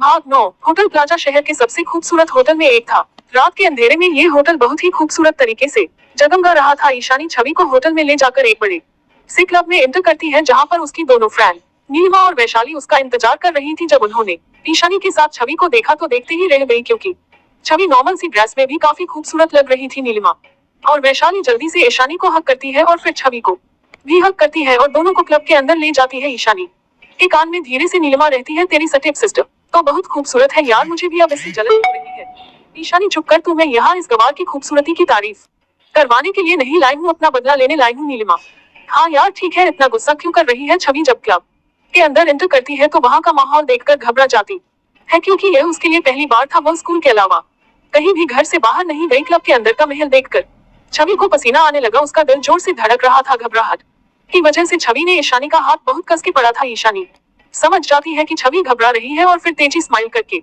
अपनी फ्रेंड को इशारा करती है। नीलिमा और वैशाली अपनी फ्रेंड इसने का इशारा समझकर छवि के पास आती है और कहती है। अरे छवि तुम घबरा क्यों रही हो, हम है ना तुम्हारे साथ यहाँ पर, तुम्हें घबराने की जरूरत नहीं है। नीलिमा, छवि क्या तुम्हें पता नहीं ये क्लब है और यहाँ पार्टी चलती है और पार्टी में कैसी ड्रेस पहनकर आना चाहिए। छवि नहीं, मुझे नहीं पता, मैं यहाँ पहली बार आई हूँ और वैसे भी मैं ऐसे कपड़े नहीं पहनती। वैशाली चलो ठीक है छोड़ो, वैसे छवि तुम्हें डांस करना तो आता होगा ना। छवि नहीं, मुझे डांस करना नहीं आता। छवि की बात सुनकर तीनों ही एक शैतानी मुस्कुराहट मुस्कुराने लग जाती है। नीलिमा चलो कोई बात नहीं, क्लब में डांस करने के लिए डांस आना जरूरी नहीं है, यहाँ तो कैसे भी डांस किया जा सकता है। चलो हमारे साथ डांस फ्लोर पर। छवि नीलिमा को मना करती उससे पहले ही वो तीनों छवि को पकड़कर डांस फ्लोर पर ले गई और डांस करने लगी। छवि डांस फ्लोर पर ऐसे ही खड़ी थी और बाकी सब उसके आसपास डांस कर रहे थे। सभी को बड़ा ही ऑकवर्ड फील हो रहा था। वहीं दूसरी तरफ उसी होटल के एक लग्जरी शोरूम में वीर और नील अपने क्लाइंट से अपने बिजनेस से रिलेटेड डिस्कस कर रहे थे। उसी होटल के एक दूसरे लग्जरियस रूम में बिस्तर करना अपनी दोनों बेटियों के साथ बीते हुए थे। उनके कुछ आदमी भी वहाँ मौजूद थे, उनका प्रिया भी वहाँ मौजूद था। मिस्टर खन्ना अपनी बेटियों से कहते हैं, श्वेता और सुनैना तुम दोनों अच्छी तरह से समझ गई हो ना तुम्हें क्या करना है। श्वेता और सुनैना, हाँ डेट हम समझ गए, हमें क्या करना है, तुम्हें आज की रात वीर और नील के साथ गुजारनी है, फिर कल की सुबह हम उन दोनों ब्रदर को अपनी उंगलियों पर नचाएंगे। जिस रूम में आज रात तुम दोनों रुकने वाले हो मैं वहाँ पर सारा इंतजाम कर दिया है, अब आगे क्या तुम्हें संभालना है। मिस्टर खन्ना की बात सुनकर श्वेता और सुनैना बस हाँ मैं अपनी गर्दन हिलती है और मुस्कुराने लगती है। वही होटल के क्लब में डांस फ्लोर पर ईशानी और ईशानी की फ्रेंड्स छवि को परेशान करना शुरू कर देती है। कभी कोई उसके बाल खींचना तो कभी उसके कपड़े खींचती तो कभी उसको धक्का मारती, कभी छवि को जगह जगह पिन करती, जिससे छवि परेशान हो जाती है और उसकी आंखों में आंसू आ जाते हैं। उसकी आंखों से आंसू गिरते उससे पहले ही वह उन्हें पहुंच लेती। फिर वह डांस फ्लोर से नीचे उतरने लगते हैं तो ईशानी उससे पूछता है कि कहाँ जा रही हो, तो छवि रहती है मैं सामने वहाँ टेबल पर बैठने जा रही हूँ। तो ईशानी रहती है, ठीक है तुम वहाँ हमारा इंतजार करो, हम थोड़ी देर में आ जाएंगे। जिस पर छवि अपनी हाँ में गर्दन हिला देती है और जाकर टेबल पर बैठ जाती है। होटल के मीटिंग रूम में वीर और नील की मीटिंग खत्म हो चुकी थी। वीर ओके मिस्टर सूर्य, हमें आपकी ये दिल मंजूर है, हम अगले महीने से इस प्रोजेक्ट पर काम करना शुरू करेंगे। इतना कहकर वीर और नील मिस्टर सूर्य से हाथ मिलाते हैं और रूम से बाहर निकल जाते हैं। मिस्टर खन्ना का नील वीर और नील को रूम से बाहर निकलते हुए देखा है। दोनों भाई आपस में बात करते हुए जा रहे थे। नील भाई, इस होटल के क्लब में चलो ना, बहुत दिन हो गए हैं पार्टी किए हुए, थोड़ा सा एंजॉय कर लेते हैं। वीर ठीक है चलो चलते हैं। क्लब में बैठे छवि को एक लड़का देख लेता है और वह उसकी खूबसूरती में खो जाता है और कहता है, इतनी खूबसूरत लड़की मैं अपनी लाइफ में आज पहली बार देख रहा हूँ। उसे लड़के के साथ उसके दोस्त भी थे, उसे लड़के के दोस्त भी उसकी नजरों का पीछा करते हैं। तो वह भी जब छवि को देखते हैं तो देखते रह जाते हैं, वाकई में यार ये लड़की तो बहुत खूबसूरत है। तो दूसरा लड़का कहता है, सादगी में भी क्या कर उठा रही है ये तो जान ही ले लेगी अपने दोस्तों की बात सुनकर वह लड़का कहता है, जिसका नाम रॉकी है, तुम लोग उसे मत देखो, वह मेरी है, तुम अपने लिए कोई दूसरी ढूंढ लो, मैं तो चला उसे अपना बनाने। रॉकी की बात सुनकर उसके दोस्त भी एक दूसरे को हाई फाई देखकर हंसने लग जाते हैं। रॉकी जाकर छवि के पास वाले टेबल पर बैठ जाता है और छवि से कहता है, हाय ब्यूटीफुल, तुम यहाँ अकेले क्यों बैठी हो, क्या तुम यहाँ अकेली आई हो। रॉकी की बात सुनकर छवि रहती है, नहीं मैं यहाँ अपनी दी के साथ आई हूँ। रॉकी तो अच्छा, कहाँ है तुम्हारी दी। छवि रॉकी को डांस फ्लोर पर इशारा करते हुए बताती है, वहाँ मेरी थी डांस कर रही है अपनी फ्रेंड्स के साथ। रॉकी तुम डांस नहीं कर रही हो, वैसे भी यहाँ क्लब में सब एंजॉय करने आते हैं, तुम यहाँ क्यों उदास बैठी हो। हाँ शायद तुम्हें कंपनी चाहिए, चलो मैं तुम्हें कंपनी देता हूँ, चलकर डांस करते हैं। और छवि का हाथ पकड़ कर उसे डांस फ्लोर पर ले जाने लगता है तो छवि अपना हाथ छुड़ाकर रहती है, नहीं मुझे नहीं जाना। रॉकी एक बार फिर छवि का हाथ पकड़ कर कहता है, अरे तू क्या हुआ, मैं हूँ ना, मैं जैसा जैसा कहूंगा तुम वैसा ही करना। तो छवि रॉकी से एक झटके में अपना हाथ छुड़ाकर रहती है, मैंने कहा ना मुझे कहीं नहीं जाना, आप क्यों मेरे पीछे पड़े हैं। छवि के ऐसा करने से उसके आसपास के लोग उन्हें देखने लगते हैं, जिससे रॉकी को गुस्सा आ जाता है, पर वह अपने गुस्से को कंट्रोल करता है और अपने मन में कहता है, ये लड़की ऐसे नहीं फंसने वाली, इसके लिए तो वही तरीका इस्तेमाल करना होगा। रॉकी अच्छा ठीक है, तुम्हें डांस नहीं करना कोई बात नहीं, मैं तुम्हारे लिए ड्रिंक लेकर आता हूँ। छवि नहीं मैं ड्रिंक नहीं पीती। रॉकी अच्छा जूस तो पी लोगी ना तुम। छवि नहीं मुझे कुछ नहीं पीना, बस मैं अपनी दी के साथ घर जाना चाहती हूँ। रॉकी लेकिन अभी तुम्हारी दी को पार्टी एंजॉय करने में लगी है, देखो मैं तुम्हारे लिए ऑरेंज जूस लेकर आता हूँ, अब प्लीज मना मत करना। फिर छवि कुछ नहीं रहती और रॉकी जूस काउंटर पर जूस लेने चला जाता है। वहां से रोक एक गिलास में जूस लेता है और धीरे से अपनी पेंट की पॉकेट में से एक गोली निकालकर जूस में डाल देता है और जूस का गिलास लेकर छवि के पास आ जाता है और उसे जूस के गिलास को छवि को दे देता है। छवि रॉकी को देखते हैं, फिर जूस का गिलास देखी है। छवि के ऐसे देखने पर रॉकी कहता है, ये जूस ही है, कोई ड्रिंक नहीं, इसे तुम बेशक पी सकती हो। तो छवि वह गिलास ले लेती है। वही नील और वीर क्लब में एंटर करते हैं और बार काउंटर पर जाकर बैठ जाते हैं और अपने लिए वेटर से ड्रिंक सर्व करने को कहते हैं। दूर से ही खड़ा अनिल वेटर को इशारा करता है तो वेटर अनिल का इशारा समझ जाता है और वीर और नील को ड्रिंक सर्व कर देता है। नील तो ड्रिंक पीना शुरू कर देता है, लेकिन वीर ड्रिंक जैसे ही अपने होठों से लगता है वैसे ही उसका फोन वाइब्रेट करता है तो वह ड्रिंक को टेबल पर रखकर अपना फोन निकाल कर रिसीव कर लेता है। वीर की फोन कॉल पर करीब 10 मिनट तक बात चलती है। फोन कट करने के बाद भी उसे ड्रिंक को उठाकर पीना शुरू कर देता है। उदार छवि जूस पी लेती है और रॉकी के चेहरे पर एक खतरनाक मुस्कुराहट आ जाती है। आखिर कैसे होगी छवि वीर और नील की पहली मुलाकात जानने के लिए मेरे साथ बने रहिए। नील अब तक अपनी ड्रिंक खत्म कर चुका था और वीर ने अभी अपनी ड्रिंक पीना शुरू की थी। नील ड्रिंक का खाली गिलास टेबल पर रखकर अपनी नजर क्लब के चारों ओर घुमाकर क्लब को एक्सप्लोर करता है कि तभी नील की नजर थोड़ी दूर पर एक टेबल पर बैठी छवि पर जाकर रुक जाती है, क्योंकि पूरे क्लब में छवि ही ऐसी लड़की थी जिसने फुल ड्रेस पहनी थी जो बिना किसी मेकअप के सादगी में भी बहुत खूबसूरत लग रही थी। छवि को देखकर अचानक ही नील का दिल जोरों से धड़कना शुरू कर देता है और वह अपना एक हाथ उठाकर अपने सीने पर दिल के ऊपर रख लेता है। नील के चेहरे पर एक स्माइल ले जाती है और वह अपने मन में कहता है कितनी खूबसूरत है ये लड़की, सादगी में भी कयामत लग रही है। लेकिन फिर अचानक ही नील के चेहरे के एक्सप्रेशन कठोर हो जाते हैं, क्योंकि सामने का नजारा ही ऐसा था। छवि अपने सर को पकड़कर बैठी थी और रॉकी छवि के पास झुककर उसके कंधे पर हाथ रखकर खड़ा था। फिर नील अपने फेस के एक्सप्रेशन नॉर्मल करके अपने मन में सोचता है कि हो सकता है वह लड़का उसे लड़की का बॉयफ्रेंड हो, पर मुझे क्यों बुरा लग रहा है। फिर वह अपना सर झटक कर वेटर से एक और ड्रिंक सर्व करने को कहता है। वेटर नील को ड्रिंक सर्व कर देता है। नील ड्रिंक को होठों से लगाकर पीता उससे पहले ही नील की आंखों में अंधेरा जाने लगता है और उसे चक्कर आने लगते हैं तो नील टेबल पर जोर से ड्रिंक का गिलास पटकता है, जिससे वीर नील की तरफ देखा है और उसके कंधे पर हाथ रख कर पूछता है, वीर नील क्या हुआ तुम्हें, तुम ठीक तो हो ना। नील भाई अचानक मुझे चक्कर आने लगे हैं, ऐसा लग रहा है जैसे मुझे नशा चढ़ रहा है, लेकिन मैंने इतनी ज्यादा ड्रिंक नहीं की है जिससे मुझे नशा चढ़ने लगे। मुझे अपने बदन में गर्मी महसूस हो रही है। नील की बात सुनकर वीर को समझने में जरा भी देर नहीं लगती कि उन्हें ड्रिंक में ड्रग्स मिला कर दिया गया है। उन दोनों भाइयों के साथ कोई बहुत बड़ी साजिश रचने चाहता है। फिर वह वेटर की तरफ गुस्से में देखा है, जिससे वेटर अपनी नजरें चुराने लगता है, लेकिन ये वक्त समझदारी का है, गुस्सा करके वक्त बर्बाद करने का नहीं। इसलिए वीर जल्दी से अपनी पॉकेट से अपना मोबाइल निकाल कर किसी को मैसेज करता है। वह अपने मैसेज में लिखना है, जल्दी से इस होटल में हमारे लिए रूम बुक करो और ये बात सीक्रेट होनी चाहिए कि हम दोनों भाई इसी होटल में रुके हुए हैं और कुछ बॉडीगार्ड्स को जो नॉर्मल ड्रेस में है उन्हें हमें प्रोटेक्ट करने के लिए क्लब में भेजो, क्योंकि हमें ड्रग्स दिया गया है। ये काम जितनी जल्दी हो सके पूरा करो और जहां रूम बुक करो वहां सिक्योरिटी बढ़ा दो, किसी को भी वहां आने की परमिशन नहीं देना। कुछ ही सेकंड में वीर के मोबाइल पर मैसेज का नोटिफिकेशन आता है, जो कि रोहित का था, जिसमें लिखा था ओके सर, लगभग 1 मिनट में ही वहां पर 6 से 7 लोग आते हैं, जिन्हें देखकर कोई यह नहीं कह सकता कि यह बॉडीगार्ड है। वह लोग आकर नील और वीर को घेर लेते हैं और क्लब से बाहर ले जाते हैं। ये सब इतना जल्दी तो होता है, किसी को भी इस बात की भनक तक नहीं लगती कि यहाँ क्या हुआ। अनिल की नजर जब बार काउंटर पर जाती है तो वह चौंक जाता है, क्योंकि वहाँ कोई नहीं था। वह फिर जल्दी से बाहर काउंटर पर जाकर वेटर से पूछता है कि वह दोनों ब्रदर कहाँ गए, तो वह बेटा भेजो जाता है कि अभी तो यही थे, इतनी जल्दी कहाँ चले गए। बेटा कहता है पता नहीं सर, वह दोनों कहाँ चले गए, अभी दोनों यही थे।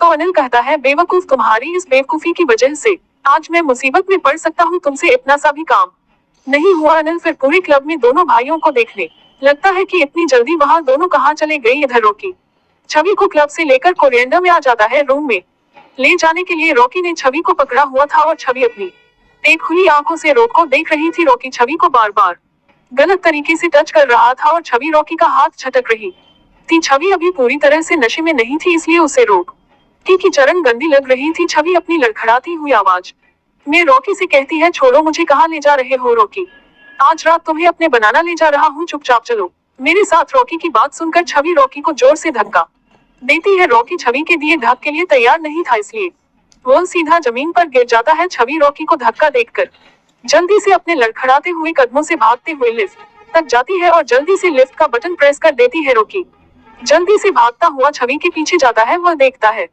छवि लिफ्ट में टॉप फ्लोर पर जा रही है, तो रॉकी पास ही लिफ्ट में जाकर जल्दी से टॉप फ्लोर का बटन प्रेस कर देती है। थोड़ी ही देर में छवि की लिफ्ट टॉप फ्लोर पर रुकती है। छवि जल्दी से लिफ्ट से बाहर आती है। वह लिफ्ट से निकाल कर कॉरिडोर की तरफ चली जाती है। जब रॉकी की लिफ्ट टॉप फ्लोर पर होती है तो वह जल्दी से लिफ्ट से बाहर आता है, तो उसे एक बॉडीगार्ड आता हुआ दिखाई देता है और वह बॉडीगार्ड रॉकी को वही रोक देता है और कहता है, यहाँ आना अलाउड नहीं है, तुम यहाँ से वापस चले जाओ। लेकिन बॉडीगार्ड छवि को नहीं देख पाता। बॉडीगार्ड की बात सुनकर रॉकी सोचता है कि यहाँ पर किसी को भी आना अलाउड नहीं है, तो इस बॉडीगार्ड ने उसे लड़की को भी वापस भेज दिया होगा। फिर उसकी नजर उसी लिफ्ट पर जाती है जिसे छवि टॉप फ्लोर पर आई थी, तो उसके बाहर थर्ड फ्लोर शो हो रहा था जिसे रॉकी को लगता है छवि थर्ड फ्लोर पर गई है। वह जल्दी से लिफ्ट में जाकर थर्ड फ्लोर का बटन प्रेस कर देता है। इधर छवि कॉरिडोर से होती हुई जा रही थी कि तभी उसे सामने एक रूम दिखाई देता है। उसे रूम का गेट थोड़ा खुला हुआ था। छवि जल्दी से उसी रूम के अंदर चली जाती है और अंदर से गेट लॉक कर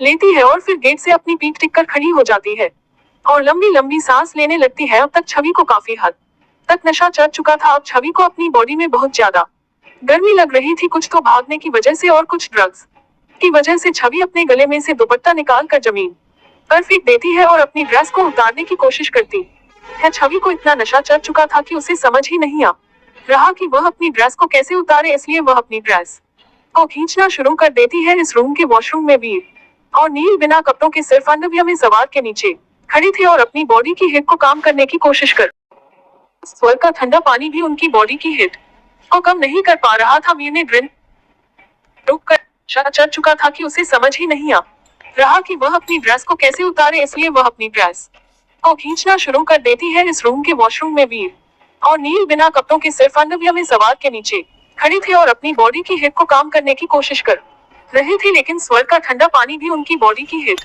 को कम नहीं कर पा रहा था। वीर ने ड्रिंक को 10 मिनट लेट पिया था, इसलिए उसे अभी इतना ज्यादा फर्क नहीं पड़ रहा था, लेकिन नील को बहुत बेचैनी हो रही थी। वह अब वॉशरूम से बाहर आ गया था। जैसे ही नील वॉशरूम से बाहर आया, उसे सामने छवि दिखाई जो अपनी ड्रेस के साथ स्ट्रगल कर रही थी। छवि को देखकर नील की बॉडी में रिएक्ट करना शुरू कर दिया। नील चलकर सीधा छवि के पास जाकर खड़ा हो गया और उसे खींचकर अपनी बाहों में भर लिया और छवि के खूबसूरत चेहरे को देखने लगा। अचानक नील की बाहों में जाकर छवि को एक ठंडा एहसास हुआ, क्योंकि नील अभी अभी सागर से बाहर आया था और उसकी बॉडी पर पानी की बूंद अभी भी फिसल रही थी। नील छवि के चेहरे को एक तक देखने लगा। उसकी ब्राउन आंखें जो की बड़ी बड़ी पलकों से भोजन हो रही थी, उसका खूबसूरत गोल चेहरा, लंबी तीखी नाक, ये सब नील को बहुत आकर्षित लग रहे थे। छवि को भी नील का हैंडसम चेहरा, ब्राउन आंखें, मस्कुलर बॉडी बहुत ही आकर्षक लग रहे थे। अचानक नील की नजर छवि के नेचुरल पिंक होठों पर ठहर गई और धीरे से छूकर नील ने छवि के होठों को अपने होठों की गिरफ्त में ले लिया। नील छवि को डीपली किस करने लगा। छवि को किस करना नहीं आता था, ये सब उसके लिए पहली बार था और इस वक्त छवि नशे में थी। उसे नील के ठंडा होठ अच्छे लग रहे थे, इसलिए छवि नील का कोई विरोध नहीं किया और चुपचाप अनिल की बाहों में खड़ी रही। नील छवि को किस कर रहा था और हल्का बाइट भी कर रहा था। फिर नील छवि के होठों को छोड़कर उसकी गर्दन पर किस करने लगा और फिर धीरे धीरे अपने होठों को कॉलर बोन तक ले आया। नील नीचे छवि के गांव को उसके कंधे से नीचे करना चाहा, लेकिन गले का डिजाइन थोड़ा छोटा था, इसलिए नल को प्रॉब्लम हो रही थी। फिर नील ने पीछे से छवि की ड्रेस की जीप को खोल दिया, जिससे छवि का गांव उसके कंधों की तरफ से नीचे खिसक गया और उसकी कॉलर बोन रिवील हो गई। अब नील छवि को बेइंतहा चूमने लगा। छवि के लिए यह एहसास नया था, लेकिन उसे अच्छा लग रहा था। थोड़ी ही देर में वीर भी वॉशरूम से बाहर आया और सामने उसकी नजर नील पर पड़ी, जो किसी लड़की को किस कर रहा था। अभी तक काफी हद तक वीर को भी नशा चढ़ चुका था। वह अपने लड़खड़ाते कदमों से नील को रोकना चाह रहा था कि अचानक उसका पर कार्पेट में उलझ गया और वह वही सोफे पर गिर गया। लेकिन अब वीर में इतनी हिम्मत नहीं थी कि वह उठकर नील को रोक सके, पर वीर पूरी कोशिश कर रहा था अपने आप को रोकने की। वह सोफे पर अपने सर को टिककर अपनी आंखें बंद करके बैठ गया और अपने आप को शांत करने लगा। नील ने अब छवि का गाउन पूरी तरह से निकाल दिया। अब नील छवि को ऐसे देखकर पागल हो गया, वह अपने आप को कंट्रोल नहीं कर पाया। वह धीरे धीरे नील और छवि एक हो गए। थोड़ी देर बाद नील थक कर सो गया। वीर बेड पर जाकर छवि के बगल में लेट गया। छवि दर्द से तड़प रही थी। वीर ने जब छवि के चेहरे को देखा तो पसीने से भीगा हुआ था और दर्द की वजह से उसका गोरा चेहरा गोरा लाल पड़ चुका था। वीर की नजर छवि के होठों पर गई तो वीर ने छवि के होठों को अपनी होठों की गिरफ्त में ले लिया और उसे किस करने लगा। छवि जो दर्द की वजह से जोर जोर से सिसका ले रही थी, वीर के किस करने से उसकी आवाज अब उसके मुंह में रह गई। धीरे धीरे वीर भी छवि के ऊपर हावी होने लगा और दोनों एक होकर टक्कर सो गए। तीनों को बहुत ही हाई डोज दिया गया था ड्रग्स का, इसलिए उनकी गर्मी कम नहीं हो रही थी। दोनों भाइयों ने ही बारी बारी से छवि को प्यार किया और ऐसे ही सुबह के 4 बजे तक दोनों भाई ने छवि को प्यार किया। छवि कॉरिडोर से होती हुई रूम में गई थी, तब इस वक्त रॉकी लिफ्ट से होते हुए 3rd फ्लोर पर आ गया था। उसने छवि को सारी तरफ ढूंढ लिया था, लेकिन छवि उसे कहीं नहीं मिली। अब रॉकी को गुस्सा आने लगा था। उसने गुस्से में अपना हाथ दीवार पर जोर से मार दिया, जिससे उसके हाथ से खून निकलने लगा। वह गुस्से में कहने लगा, तुम्हें तो मैं छोड़ूंगा नहीं, आज नहीं तो कल तुम जरूर मेरी बाहों में होगी, फिर तुम्हें बताऊंगा कि रॉकी क्या चीज है। रॉकी लिफ्ट से होते हुए ग्राउंड फ्लोर पर आ जाता है, जहाँ पर उसके दोस्त मिलते हैं। रॉकी के दोस्त जब उसे देखते हैं तो वह उससे पूछते हैं कि वह लड़की कहाँ चली गई जिसे तू अपने साथ लेकर गया था, तेरा काम इतनी जल्दी हो गया और फिर दोनों हंसने लगते हैं। रॉकी गुस्से में अपने दोस्त को घूरता है तो वो दोनों फिर सीरियस होकर रॉकी से पूछते हैं, बताना क्या हुआ यार। तो रॉकी कहता है, पता नहीं कहाँ चली गई साली, कब से ढूंढ रहा हूँ, मिल ही नहीं रही, एक बार हाथ लग जाए फिर बताता हूँ उसे। रॉकी का दोस्त कहता है, कहाँ चली गई का क्या मतलब है, तूने उसे ड्रग्स दिया था ना और उसे अपने साथ लेकर गया था, फिर वो कहाँ जा सकती है रॉकी। उसने मुझे जोर से धक्का मारा और मैं जमीन पर गिर गया, फिर वह भागकर लिफ्ट में चली गई, उसके बाद कहाँ गई पता नहीं। तो रॉकी के दोस्त हंसते हुए कहते हैं, तो एक लड़की के धक्के से गिर गया। रॉकी पहले से तो गुस्से में था ही, अपने दोस्त की बात सुनकर उसे और गुस्सा आ गया और वो अपने हाथ का 5 बनाकर अपने दोस्त के मुंह पर मार देता है, जिस वजह से उसे लड़के के मुंह से खून निकलने लगता है। तो रॉकी को उसका दूसरा दोस्त पकड़ लेता है और कहता है, तू उसे लड़की की वजह से अपने ही दोस्त को क्यों मार रहा है। तो रॉकी कहता है, इसे कह दे कि इसका मुंह बंद रखे, पहले ही मेरा दिमाग खराब है। तो रॉकी का दोस्त जिसके मुंह पर रॉकी ने 5 मारा था, वो कहता है, सॉरी यार, चलते हैं, ये लड़की नहीं तो कोई और सही रॉकी नहीं, अब वह लड़की मुझे भाग गई है, जब तक मैं उसे लड़की को अपने बिस्तर तक नहीं ले आता तब तक किसी भी लड़की को हाथ नहीं लगाऊंगा, चाहे कुछ भी हो जाए, मैं उसे लड़की को ढूंढ कर रहूंगा। फिर तीनों अपनी कार में बैठकर वहां से चले जाते हैं। वही क्लब में ईशानी छवि को ढूंढ ढूंढ कर थक गई थी, लेकिन ईशानी को छवि कहीं पर भी नहीं मिल रही थी। अभी ईशानी को गुस्सा आने लगा था। ईशानी गुस्से में रहती है, इस गवार और मैं नहीं छोड़ूंगी, इस घर ले जाकर माँ के हाथों से मारना खिलाई तो मेरा नाम भी ईशानी नहीं, मैं यहाँ इसे अपनी बेइज्जती का बदला लेने परेशान करने के लिए लेकर रही थी, लेकिन इसने तो मुझे ही परेशान करके रख दिया, मेरी सारी पार्टी खराब कर दी। वैशाली चिल्ली, यार ईशानी, देखा हमने तेरी स्टेप सिस्टर को सब जगह ढूंढ लिया लेकिन वो हमें कहीं भी नहीं मिला, इसका मतलब वह घर चली गई होगी। तू परेशान मत हो और चल, अब हमें भी बहुत देर हो चुकी है उसे ढूंढते ढूंढते। वैसे मानना पड़ेगा यार, तेरी स्टेप सिस्टर बहुत चालाक है, तुझे यहाँ परेशान होने के लिए अकेला छोड़कर चली गई, यहाँ तक की बात कर भी नहीं गई, कितनी खुदगर्ज है ना वह। और एक तू है, वो तेरी स्टेप सिस्टर है, उसके बाद भी तू उसके लिए परेशान हो रही है, लेकिन उसने तेरे बारे में जरा भी नहीं सोचा। वैशाली की बात सुनकर ईशानी अपने आप में प्राउड फील करती है और कहती है, देखा ना तुम लोगों ने मेरी स्टेप सिस्टर को, अब तो तुम लोगों को भी मेरी बात पर यकीन हो गया होगा कि मैं अपनी स्टेप सिस्टर के बारे में तुम लोगों से सच ही बोलती थी। नीलिमा, हाँ यार, हमें तो तेरी बातों पर पहले से ही यकीन था, लेकिन आज देख भी लिया। चल, अब उसे गवार खुदगर्ज लड़की के बारे में सोचना बंद कर, उसकी वजह से हम कितने परेशान हो चुके हैं और ठीक से अपनी पार्टी एंजॉय भी नहीं कर पाए। हमने प्लान बनाया था कि उसे यहाँ लाकर इतना परेशान करेंगे कि जिंदगी भर याद रखेगी, लेकिन उसने ही हमें परेशान करके रख दिया। ईशानी, तू जब घर जाएगी ना तो उसे गवार लड़की से अपने बदले के साथ साथ हमारा बदला भी ले लेना आसामी, या ऑफकोर्स तुम नहीं भी बोलते मैं ऐसा ही करती, मेरे लिए मेरी बेस्ट फ्रेंड बहुत मायने रखती है। ईशानी अपने हाथ में घड़ी में टाइम देख कहती है, मैंने माँ को कहा 11 बजे बजेगा, लेकिन अब तो 12 बजे बज चुकी है, चलो अब चलते हैं। इतना कहकर ईशानी अपनी कार में बैठ जाती है और अपने दोनों फ्रेंड से कहती है, तुम लोग भी बैठ जाओ, मैं तुम लोगों को भी ड्रॉप कर दूंगी। तो वैशाली और नीलिमा दोनों ही ईशानी के साथ कर में बैठ जाती है और अपने घर के लिए निकल पड़ते हैं। इस होटल के एक बड़े से रूम में मिस्टर खन्ना एक बड़े से सोफे पर बैठे हुए गुस्से में धड़क रहे थे। इन्हीं के साथ में ही उनकी दोनों बेटियां श्वेता और सुनैना बैठी हुई थी, जो उनके सामने खड़े अनिल को गुस्से में घर रही थी। नील अपना सर झुकाकर खड़ा था, उसे अब बहुत डर लग रहा था कि अब आगे क्या होगा। मिस्टर खन्ना गुस्से में खड़े होकर अनिल के पास आते हैं और उसके गाल पर एक जोरदार थप्पड़ मार देता हूँ। थप्पड़ इतनी जोर का था कि अनिल अपनी जगह से लड़खड़ा जाता है और वो गिरते गिरते बचता है। मिस्टर खन्ना जोर से गुस्से में चिल्लाते हुए अनिल से कहते हैं, तुम्हारी छोटी सी लापरवाही की वजह से आज हमारा बना बनाया कम फेल हो गया, और क्या कह रहे थे कि तुमने सिर्फ कुछ सेकंड के लिए ही अपनी नजरें उन दोनों ब्रदर्स पर से हटाई थी और बस इसी बीच वो दोनों वहां से गायब हो गए जैसे गधी के सर पर से सिंह। में तुम्हारी इन बेवकूफ बातों पर हंसो या फिर अपने प्लान के फेल होने का मातम मनाऊं, जवाब दो मुझे, या तो मैं तुम्हारी जान ले लूं या फिर मैं तुम्हें इस नौकरी से निकाल दूं। अनिल, नहीं सर, प्लीज ऐसा कुछ मत कीजिए, मेरे छोटे छोटे बच्चे हैं। मिस्टर खन्ना, अच्छा, जब गलती कर रहे थे तब याद नहीं आया तुम्हारे छोटे छोटे बच्चे हैं। सर प्लीज इस बार माफ कर दीजिए, मैं आपसे वादा करता हूँ अगली बार कोई भूल नहीं होगी। मिस्टर खन्ना, देखो अनिल, अगर तुम कुछ और छुपा रहे हो तो बता दो मुझे, वरना अगर मुझे खुद पता चला तो याद रखना मुझे बुरा कोई नहीं होगा। अनिल कुछ सोचकर, हाँ सर, मुझे याद आया, नील ओबरॉय ने तो ड्रिंक पीना शुरू कर दिया था, लेकिन वीर ओबरॉय ने जब ड्रिंक पीना शुरू किया उसके पहले ही उसके मोबाइल पर किसी का कॉल आया था और करीब 10 मिनट तक उनकी फोन कॉल पर बात चली और फिर उसके बाद वीर ओबरॉय ने ड्रिंक पीना स्टार्ट किया। मिस्टर खन्ना चिल्लाकर, व्हाट, और तुम ये हक बता रहे हो मुझे बेवकूफ हो, तुम सारा खेल इन 10 मिनट का ही है। नील ओबरॉयों को पहले ही ड्रग्स का असर हो गया होगा और वीर ने 10 मिनट लेट ड्रिंक पिया तो उसे ड्रिंक का असर भी 10 मिनट लेट ही हुआ होगा और उसे शार्प माइंड वीर ओबरॉय को समझने में जरा भी वक्त नहीं लगा होगा कि उसके ड्रिंक में ड्रग्स मिला है और इसी बात का उसने फायदा उठा लिया। गलती तो तुमसे बहुत बड़ी हुई है अनिल, जो कि माफी की लायक नहीं है, लेकिन फिर भी तुम मेरे वफादार आदमी हो, ये तुम्हारी पहली गलती है, इसलिए तुम्हें माफ करता हूँ। फिर तेजी स्माइल करते हुए, कोई बात नहीं ओबरॉय ब्रदर्स, आज हमारा प्लान सक्सेस नहीं हुआ तो क्या हुआ, हमारे पास और भी ऐसे बहुत मौके आएंगे, फिर देखता हूँ कि कैसे बचते हो तुम दोनों। अनिल, अब मेरी बात ध्यान से सुनो, ब्रदर को ये बिल्कुल पता नहीं चलना चाहिए कि उनकी ड्रिंक में ड्रग्स। हमें मिले थे सारे सबूत, मिटा दो इस होटल की आज रात की सारी सीसीटीवी फुटेज को डिलीट कर दो, एक भी सबूत मत छोड़ना।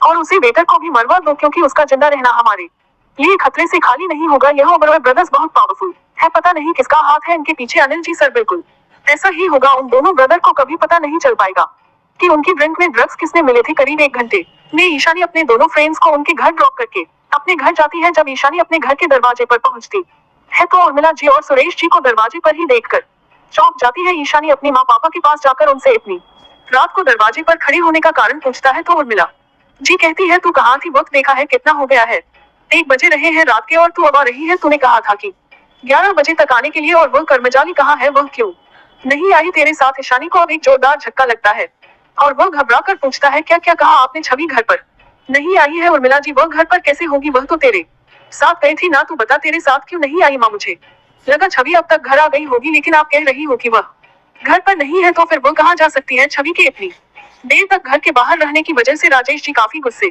में था और कब से उर्मिला जी और ईशानी की बात सुन रहे थे। जब उन्होंने ईशानी की आखिरी बात सुनी तो उनका गुस्सा और ज्यादा बढ़ गया और उन्होंने आगे बढ़कर ईशानी को जोरदार थप्पड़ मार दिया, जिस वजह से ईशानी संभाल नहीं पाए और नीचे गिर गई। क्या बकवास किए जा रही हो तुम? तुम्हें पता भी है तुमने आज कितनी बड़ी गलती कर दी? जिस लड़की को मैं इतने सालों से अपनी निगरानी में रखता था, आज तुम्हारी और तुम्हारी माँ की बेवकूफी की वजह से वह अब तक इस घर से बाहर है। अगर वह लड़की जल्द से जल्द वापस इस घर में नहीं आई तो मुझसे बुरा कोई नहीं होगा। मैं अपने इतने सालों की तपस्या भंग नहीं होने दूंगा। जो कहीं से भी ढूंढ कर लेकर आओ उसे लड़की को, जब तक वह लड़की इस घर में नहीं आ जाती तुम भी इस घर में कदम मत रखना। राजेश जी ने ईशानी पर हाथ उठाया तो ईशानी अपने मन में छवि को 1000 गालियां देने लगी, क्योंकि आज पहली बार राजेश जी ने ईशानी पर हाथ उठाया था। उर्मिला जी, इसने को उठाते हुए ये क्या कर रहे हैं आप? जवान लड़की रात भर घर से बाहर कैसे रह सकती है?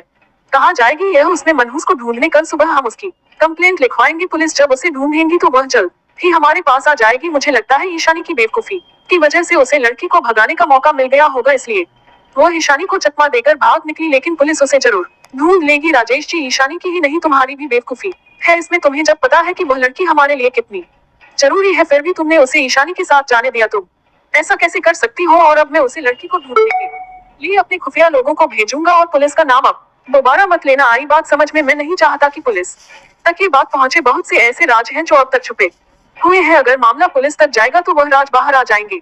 उर्मिला जी, मुझे माफ कर दो। मुझे नहीं पता था कि वह लड़की इतनी आगे तक की सोच रखती है। अब माफी मांगने से क्या फायदा? वो लड़की तो भाग गई है ना, पर कोई बात नहीं, मेरी खुफिया आदमी उसे कहीं से भी ढूंढ कर निकाल लेंगे। राजेश जी फिर ईशानी की तरफ देखकर कहते हैं, ईशानी मुझे सच सच बताओ, तुम छवि को कहाँ लेकर गई थी? तो ईशानी डरते हुए कहती है, हम होटल प्लाजा में गए थे, मेरी फ्रेंड का बर्थडे था, उसने छवि को भी इनवाइट किया था। राजेश जी गुस्से में, क्या क्या कहा तुमने? Hotel plaza? तुम्हारा दिमाग तो ठीक है ना? तुम उसे लड़की को होटल प्लाजा लेकर गई थी। इतना कहकर वही ईशानी पर फिर से हाथ उठने लगते हैं तो ईशानी अपने दोनों हाथों से अपना चेहरा छुपा लेती है, लेकिन बीच में ही उर्मिला जी उन्हें रोक देती है। कहती है, क्या कर रहे हैं आप? उसे मनहूस की वजह से हमारी बेटी पर क्यों हाथ उठा रहे हो? तो क्या करूं? इस बेवकूफ लड़की की आरती उतारो। आपने कहा ना कि आप अपनी खुफिया आदमी की मदद से उसे मनहूस का पता लगा लेंगे, तो अब क्यों बात को आगे बढ़ा रहे हैं? चलो ईशानी, अपने रूम में चलकर आराम करो। और फिर उर्मिला जी ईशानी का हाथ पकड़कर उसके रूम में ले जाती है। ईशानी रूम में आकर उर्मिला जी से कहती है, माँ मुझे पता है आप दोनों उसे गवार छवि को बिल्कुल पसंद नहीं करते, लेकिन फिर भी वो आप लोगों के लिए इतनी जरूरी क्यों है? उर्मिला जी, अभी तुझे ये सब जानने की जरूरत नहीं है। अभी तू इतनी बड़ी नहीं हुई है कि यह सब बातें तुझे बताई जाए। जब वक्त आएगा तो तुझे खुद पता चल जाएगा। ज्यादा अपने दिमाग पर जोर मत डाल और रात बहुत हो चुकी है, आराम कर। इतना कहकर उर्मिला जी ईशानी के रूम से बाहर आ जाती है और अपने रूम में चली जाती है, जहाँ पर राजेश जी किसी से फोन पर बात कर रहे थे। शायद छवि को ढूंढने के लिए वह किसी से कह रहे थे। भाग 12। अभी सुबह सुबह के 7 बजे होटल प्लाजा के एक लग्जरियस रूम में एक किंग साइज बेड पर नील आराम से सो रहा था कि अचानक उसका हाथ छवि के पेट पर चला जाता है। नींद में ही नील को अपने हाथों में नर्म और सॉफ्ट एहसास होता है। वह सोचता है, ये तो भाई नहीं हो सकते। फिर वह जल्दी से अपनी आंखें खोलकर देखता है तो नील की आंखों के सामने एक खूबसूरत सा चेहरा दिखाई देता है। तो नील उठकर छवि को देखा है और एकदम शॉक हो जाता है। फिर वह अपने आप को देखा है और अपने आसपास रूम के चारों तरफ देखा है, जहाँ पर छवि के कपड़े चारों तरफ बिखरे हुए थे। नील छवि के बाएं तरफ देखा है तो बीएपेट के बाल छवि की गर्दन में अपना मुंह है घुसकर आराम से सो रहा था। इस वक्त तीनों की ही बॉडी पर एक भी कपड़ा नहीं था, सिर्फ उन्हें तीनों के ऊपर एक पतली सी चादर थी। वह चादर छवि के सीने के थोड़ा सा ऊपर तक थी। छवि बिल्कुल सीधी लेटी हुई थी। उसके चेहरे पर, उसके कॉलरफोन पर, उसके सीने के ऊपर तक बहुत सारे लव बाइट के निशान थे, जो कि अब नीले पड़ चुके थे। छवि के होंठ भी पूरी तरह से सूजे हुए थे। छवि की हालत इस वक्त बहुत ज्यादा खराब थी। नील छवि की और रूम की हालत को देखकर समझ जाता है कि उन दोनों भाइयों ने मिलकर इस मासूम सी लड़की के साथ क्या किया है। नील जल्दी से वीर को उठाने की कोशिश करता है नील वीर को हिलाते हुए। भाई जल्दी उठो वीर, अपनी अलसी हुई आवाज में क्या हुआ नीला, क्यों परेशान कर रहे हो? आज मेरा जल्दी उठने का मूड नहीं है, पहले ही मेरे सर में बहुत दर्द हो रहा है, अब तुम मुझे परेशान मत करो, जो तुम भी सो जाओ। नील भाई पहले उठकर देखो। वीर अपनी अधूरी आंखों से देखते हुए, क्या हुआ नील, क्या देख रहे हो? फिर अचानक ही वीर की नजर छवि के चेहरे पर पड़ती है। वह एकदम से उठकर बैठ जाता है, फिर नील की तरफ देखते हुए कहता है, ये लड़की कौन है और हमारे रूम में क्या कर रही है? फिर वीर को कल रात जो कुछ भी हुआ वह सब धीरे धीरे याद आने लगता है। भाई कहीं इसे हमारे दुश्मनों ने तो नहीं भेजा? वीर छवि के चेहरे को बड़ी गौर से देखने लगता है। फिर वीर को महसूस होता है कि छवि सांस नहीं ले रही है, तो वह कहता है, नींद से हमारे दुश्मनों ने भेजा है या नहीं हम बाद में देखेंगे, पहले इसे देखो, इसकी हालत बहुत ज्यादा खराब हो रही है, इसे सांस नहीं आ रही है। वीर की बात सुनकर नील झुककर छवि के सीने पर अपने कान लगाकर सुनता है और कहता है, भाई इसका हार्ट भी पंप नहीं कर रहा है। नील की बात सुनकर वीर जल्दी से छवि के सीने पर अपने दोनों हाथ एक के ऊपर एक रखकर उसे प्रेस करना शुरू कर देता है, जिससे छवि का हार्ट पंप करना शुरू कर देता है। थोड़ी देर तक यही प्रक्रिया करने के बाद भी छवि पर कोई असर नहीं होता तो नील कहता है, भाई इसे अपनी सांसें दो। वीर जल्दी से छवि का मुंह खोलकर अपने मुंह से अपनी सांसें देना शुरू कर देता है। थोड़ी देर बाद छवि की बॉडी में हलचल होती है तो वीर छवि को छोड़कर उसे देखने लगता है। वीर के छोड़ते ही छवि एक जोर की हिचकी के साथ सांस लेना शुरू कर देती है, लेकिन छवि अभी भी बेहोश की हालत में ही थी। छवि को सांस लेता देख वीर और नील दोनों को राहत महसूस हुई। नील जल्दी से झुककर छवि के फोरहेड पर किस करता है। वीर, नील इसकी हालत अभी भी ठीक नहीं है, इसे जल्द से जल्द अस्पताल लेकर जाना होगा। हाँ भाई आप ठीक कह रहे हो। फिर नील अपनी नजर पूरे रूम में घूम कर देखता है तो उसके एक साइड सोफे पर उसके कपड़े दिखाई देते हैं। वीर नील से कहता है, भाई मैं बस थोड़ी देर में आता हूँ, और अपने कपड़े लेकर वॉशरूम में चला जाता है। फिर वीर छवि को देखकर कहता है, काश ऐसा हो कि तुम्हें हमारे किसी दुश्मन ने ना भेजा हो, अगर ऐसा हुआ तो हम दोनों भाई तुम्हें अपनी जिंदगी से फिर कभी नहीं जाने देंगे और हमेशा अपने पास रखेंगे अपनी प्रिंसेस बनाकर, और अगर ऐसा नहीं हुआ तो फिर तैयार रहना हमारी दी गई सजा को बर्दाश्त करने के लिए। इतना कहकर वीर छवि के फोरहेड पर किस कर लेता है और प्यार से छवि के सर को सहलाता है। थोड़ी देर में नील वॉशरूम से बाहर आता है तो वीर नील से कहता है, नील इसे जल्दी से ओबरॉय हॉस्पिटल लेकर जाओ, थोड़ी देर में मैं भी वहीं पहुंच रहा हूँ। इतना कहकर वीर अपने कपड़े लेकर वॉशरूम में चला जाता है। नील छवि के पास आकर उसे इस चादर में अच्छे से कर करके अपनी बाहों में उठा लेता है और उसे अपने साथ लेकर रूम से बाहर आ जाता है। नील कॉरिडोर से होते हुए लिफ्ट की तरफ बढ़ जाता है, जहां पर उसके बॉडीगार्ड खड़े हुए दिखाई देते हैं। नील की बाहों में एक लड़की को देखकर वह लोग हैरान हो जाते हैं, लेकिन कहते कुछ नहीं। फिर वह जल्दी से आगे बढ़कर लिफ्ट ओपन कर देता है। नील लिफ्ट में चला जाता है। नील जब तक लिफ्ट से ग्राउंड फ्लोर तक आता है तब तक नील के बॉडीगार्ड अपने दूसरे साथियों को मैसेज करके आगाह कर देते हैं कि वह गाड़ी तैयार रखे, उनके सेकंड बस नीचे आ रहे हैं। नील जब ग्राउंड फ्लोर पर आता है तो उसके कई सारे बॉडीगार्ड नील और छवि को कर लेते हैं ताकि उन्हें कोई देख ना सके। वैसे तो सुबह सुबह का वक्त था तो ज्यादा लोग नहीं थे, और जो थोड़े बहुत थे उन्हें छवि और नील बॉडीगार्ड के कर होने की वजह से दिखाई नहीं दे रहे थे। सामने ही नील की कर तैयार खड़ी, वह जल्दी से अपने कर के पास पहुंच जाता है तो एक बॉडीगार्ड कर का गेट खोल देता है। नील जल्दी से कर में छवि को अपनी गोद में लेकर बैठ जाता है और अपनी ड्राइवर से कहता है, जितनी जल्दी हो सके उतनी जल्दी ओबरॉय हॉस्पिटल चलो। वीर भी अपने कपड़े पहनकर रूम में आ जाता है। फिर वह रूम से बाहर आकर लिफ्ट से होते हुए ग्राउंड फ्लोर पर पहुंच जाता है तो उसे भी उसके सभी बॉडीगार्ड कर लेते हैं।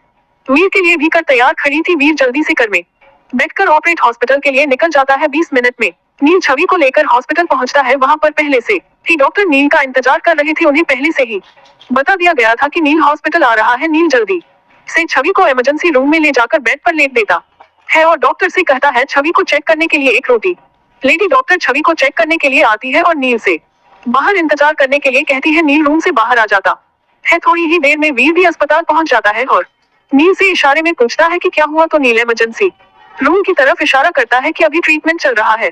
वीर फिर रोहित की तरफ देखकर कहता है, जो पहले से ही वहां मौजूद था, रोहित कल तुमने हमारे रूम के बाहर इतनी कड़ी सुरक्षा कर रखी थी, उसके बाद भी ये लड़की हमारे रूम में कैसे आई? क्या ये पहले से ही हमारे रूम में मौजूद थी? रोहित नहीं फर्स्ट, बस मैंने पहले अच्छे से रूम को चेक किया था, उसके बाद ही मैंने उसे रूम को आपके लिए बुक किया था। नील कुछ सोचकर, भाई ये लड़की हमारे रूम में पहले से मौजूद नहीं हो सकती, क्योंकि जब हम क्लब में बैठकर ड्रिंक कर रहे थे तब ये लड़की भी वहां मौजूद थी, मैंने इसे वहां देखा था। वीर, रोहित मुझे कल रात की होटल प्लाजा की सारी सीसीटीवी फुटेज चाहिए आधे घंटे में। रोहित जी सर। रोहित फिर वहां से चला जाता है। थोड़ी देर बाद इमरजेंसी रूम से डॉक्टर बाहर आती है तो वीर और नील दोनों ही डॉक्टर के पास आती है। नील, डॉक्टर अब कैसी है? डॉक्टर कर उनकी कंडीशन तो अभी बहुत क्रिटिकल है, क्योंकि उन कैप हुआ है, उनके लोअर पार्ट में बहुत ज्यादा स्वेलिंग है और यह उनका फर्स्ट टाइम था, इसलिए ब्लीडिंग भी बहुत ज्यादा हुई है। इस वक्त वो बहुत ज्यादा वीक है, उन्हें इस वक्त आराम और केयर की जरूरत है। नील, डॉक्टर क्या हम उनसे मिल सकते हैं? सर अभी वह बेहोश है, मैंने उन्हें इंजेक्शन दिया है, थोड़ी ही देर में उन्हें होश आ जाएगा, तब आप उनसे मिल सकते हैं। इतना कहकर डॉक्टर वहां से चली जाती है। एपिसोड में लगातार बने रहने के लिए चैनल को लाइक और सब्सक्राइब कर लीजिए।